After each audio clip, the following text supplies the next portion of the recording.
Aproximadamente 97% del agua total de la Tierra es salada y se localiza en los océanos. El restante 3% es agua dulce y se concentra en glaciares, casquetes polares, depósitos subterráneos, lagos y ríos, principalmente. En 1781, Cavendish descubrió que el agua es una sustancia compuesta y no un elemento, como se había pensado desde la antigüedad. Lavoisier dio a conocer estos resultados en 1783 e hizo saber que el agua estaba formada por oxígeno e hidrógeno. En 1804, Gay-Lussac y Humboldt demostraron que el agua contenía 2 volúmenes de hidrógeno por cada volumen de oxígeno. Ahora se sabe, además, que en la molécula de agua los átomos de hidrógeno se hallan unidos al de oxígeno mediante enlaces covalentes. El oxígeno comparte 2 electrones con cada átomo de hidrógeno. La molécula de agua adopta una geometría no lineal en donde los 2 átomos de hidrógeno forman un ángulo de 104.45 grados entre sí y la distancia interatómica promedio entre el hidrógeno y el oxígeno es de 95.84 pm. Debido a que el oxígeno posee mayor electronegatividad que el hidrógeno, atrae más hacia sí los electrones de ambos enlaces covalentes, de manera que alrededor del átomo de oxígeno se concentra la mayor densidad electrónica y adquiere una carga parcialmente negativa. En cambio, cerca de los hidrógenos la densidad electrónica es menor, por lo que adquieren una carga parcialmente positiva, estableciéndose así dipolos eléctricos. Al acercarse 2 moléculas de agua, se presenta una atracción electrostática entre el átomo de oxígeno de una molécula y un átomo de hidrógeno de la otra. A la unión electrostática entre 2 moléculas, mediada por un átomo de hidrógeno, se le denomina puente de hidrógeno. Cada molécula de agua puede formar 4 puentes de hidrógeno con otras tantas moléculas de agua, lo cual da origen a una estructura tetraédrica. Los enlaces por puentes de hidrógeno son 20 veces más débiles que los covalentes. Por tanto, en el agua líquida, los puentes de hidrógeno se forman y deshacen con mucha rapidez. En consecuencia, el agua líquida es tanto fluida como altamente enlazada con puentes de hidrógeno. El agua es un buen solvente y con frecuencia se le denomina solvente universal. Las moléculas polares, las sales cristalinas, las moléculas con carga eléctrica, los grupos funcionales alcohol, aldehído, cetona, amino, carboxilo, éster y otros se disuelven fácilmente en agua por la atracción electrostática entre los dipolos del agua y las cargas eléctricas. Estas sustancias que se mezclan y disuelven bien en agua se denominan hidrofílicas. Las moléculas constituidas solamente por carbono e hidrógeno se denominan hidrocarburos. Son no polares y no forman puentes de hidrógeno con el agua, sino con otras moléculas no polares. Las sustancias que no se combinan con el agua se denominan hidrofóbicas. 1. El agua es inodora, insípida e incolora y se puede hallar en 3 estados de agregación: sólido, líquido y gaseoso. En su fase sólida, las partículas se encuentran estrechamente ligadas unas a otras, de ahí que, por ejemplo, un cubo de hielo pueda mantener su forma durante cierto tiempo independientemente de donde sea sumergido. En su fase líquida, las moléculas se separan, lo cual hace que el agua adopte la forma del recipiente que la contiene.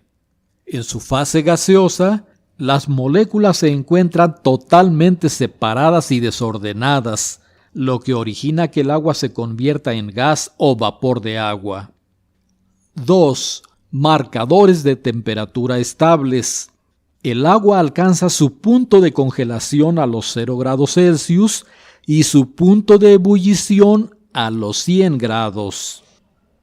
3. Alto índice específico de calor. El calor específico del agua es de 1 caloría por gramo en grados Celsius, lo que significa que necesita 1 caloría para elevar en 1 grado Celsius la temperatura de 1 gramo de agua. Este valor indica que elevar la temperatura del agua en 1 grado Celsius es difícil, pero también enfriarla, por lo que se le considera un excelente termorregulador. 4. Elevada fuerza de cohesión entre sus moléculas. Esto explica que el agua sea un líquido incompresible, que tenga una alta tensión superficial y que se produzca el fenómeno de capilaridad. A.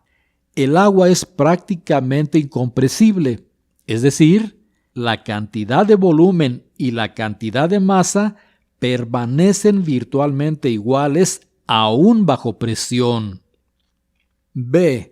La tensión superficial es el efecto físico que forma una especie de membrana elástica resistente en la capa superficial del agua que se encuentra en reposo. Las moléculas internas de un líquido experimentan la atracción de las moléculas vecinas en todas las direcciones posibles, mientras que las moléculas superficiales son atraídas solo por las moléculas que se encuentran bajo ellas o a su lado. Esta fuerza neta en las moléculas superficiales hace que la capa de la superficie se comprima levemente, tensionándola y haciéndola muy resistente, lo que permite que algunos objetos o insectos floten sobre la superficie. C. Respecto de la capilaridad, cuando un capilar se introduce en un recipiente con agua, ésta asciende por la luz del capilar, pues la fuerza adhesiva entre las moléculas del vidrio y el agua es más fuerte que la fuerza cohesiva entre las moléculas de agua en un recipiente. La capilaridad explica en parte cómo el agua sube a una planta a través de sus raíces. 5. Densidad. La densidad es el peso contenido en un volumen, es decir, densidad es igual a masa sobre volumen y se expresa en gramos sobre litro. La densidad del agua es de 1000 gramos sobre litro. Aumenta a medida que disminuye la temperatura y alcanza su densidad máxima a los 4 grados Celsius. 6. Elevado calor de vaporización. Para que el agua pase de líquido a gas, es necesario romper todos los enlaces de hidrógeno. 7. Mayor densidad en estado líquido que en estado sólido. En estado sólido, las moléculas de agua se encuentran fuertemente unidas entre sí y adoptan las formas hexagonales características de los cristales de hielo. En este estado, los huecos no están ocupados por moléculas sueltas, de manera que la masa de hielo que hay en un determinado volumen es menor que la que habría de agua líquida en ese mismo volumen. Por esta razón, el hielo es menos denso que el agua. El agua es imprescindible para la supervivencia de prácticamente todas las formas conocidas de vida. Las funciones del agua en los seres vivos son: 1. Constitutiva. El agua es la molécula más común en los seres vivos. La masa de la mayoría de los organismos contiene entre 70 y 90% de agua. 2. Estructural. La elevada cohesión de las moléculas permite al agua dar volumen a las células, turgencia a las plantas e incluso actuar como esqueleto hidrostático en algunos animales invertebrados. 3. Bioquímica. El agua es el medio en el que se realizan la mayor parte de las reacciones bioquímicas del metabolismo. En ocasiones, además, interviene de forma activa en la reacción, como en el caso de la hidrólisis. 4. Transporte. El agua participa como vehículo en el transporte de sustancias en el interior del organismo y en el intercambio con el medio ambiente. 5. Termorregulación. El elevado calor específico del agua permite mantener constantes la temperatura interna de los seres vivos.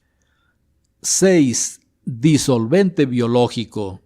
Además de disociar compuestos iónicos, el agua actúa como disolvente mediante el establecimiento de enlaces de hidrógeno con otras moléculas que contienen grupos funcionales polares, como alcoholes, aldehídos o cetonas, provocando su dispersión o disolución.